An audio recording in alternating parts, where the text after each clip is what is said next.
So as I said, pupunta kami dito sa side na to kasi medyo interesting yung mga shop dito. Titingnan natin kung anong mabibili. Ito guys, nag-sale sila dito sa gilid. Ayan kung makikita nyo. Yung chinilas, $15. Mayroon damit dito, ayan, mga sweatshirt. Tignan natin ito mamaya. $15.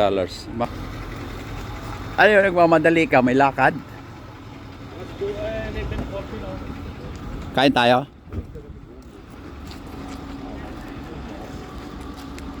Dito, picture mo ako dito. Guys, dito yung mga worker dito, talagang puro may edad na kasi wala na masyadong new generation dito. Mga generation, puro na lang TikTok ang Oo. Parang wala na nagtatrabaho na medyo mga bata. Puro mga matatanda nakikita ko kasi wala na yata magtatrabaho dito. Wala pa yata mga anak yung mga tao dito eh. Uy, grocery to. Hello. Filipino? Hello po. Here. How are you? Okay lang po. Ayan guys, nakabili na si Rock. Hello, look.